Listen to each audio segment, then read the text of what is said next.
Watch a modern Olympic marathon and you see a triumph of precision. Athletes compete in highly regulated environments, surrounded by specialized hydration stations, biometric tracking, and comprehensive medical support to guarantee their physical safety. On August 30th, 1904, the scene at the finish line was vastly different. American runner Thomas Hicks was physically dragged across the line by his handlers, his face gray, his eyes glassy, completely delirious and hallucinating.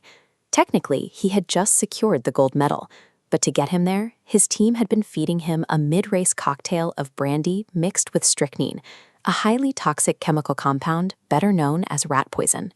The poisoning of Thomas Hicks represented the direct application of the era's leading medical theories, flawed science that trainers believed would guarantee victory. The 1904 Olympics in St. Louis were barely an independent event.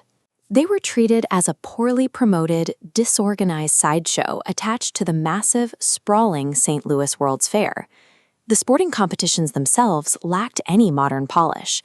Bizarre and unregulated events were scattered across the fairgrounds, including matches of tug-of-war, where teams competed in chaotic tests of pure brute strength for several brutal minutes. The chief organizer of these games, James Sullivan, saw the marathon as an opportunity. Instead of a standard athletic competition, he wanted to use the athletes as subjects for a grand scientific experiment on human endurance. Sullivan believed that drinking water during extreme physical exertion was physically harmful.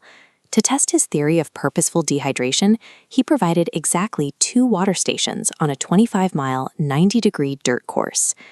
By treating athletes as subjects for untested medical theories, Sullivan designed a death trap rather than a marathon. 32 test subjects stood at the starting line. Very few were experienced marathoners, and many lacked any formal training or even basic athletic clothing. Felix Carbajal, a Cuban mailman, arrived at the start in the 90-degree heat wearing heavy street shoes, dark trousers, and a long-sleeve shirt. As the race began, the athletes faced an immediate environmental hazard.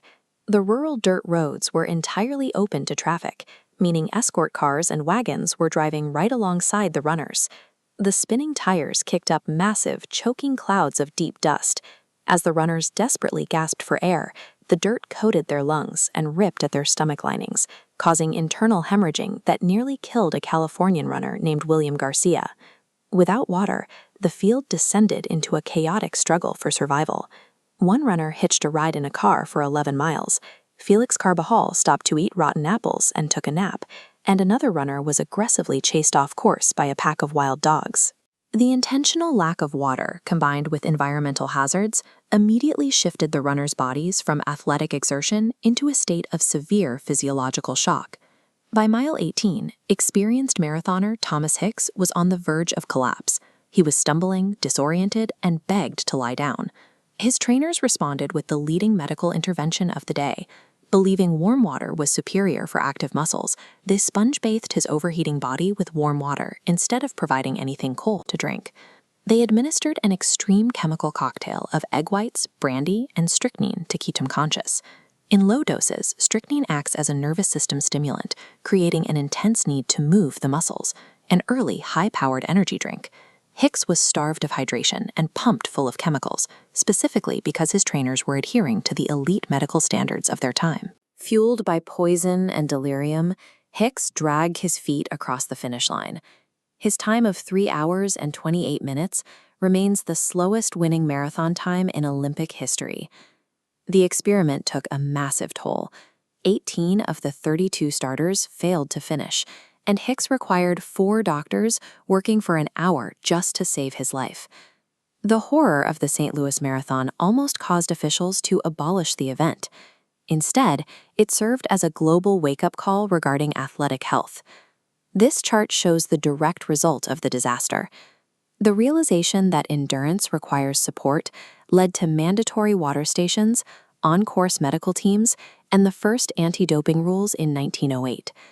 The hyper-safe, polished global Olympics we watch today only exist because of the lessons learned the hard way in the dust of 1904.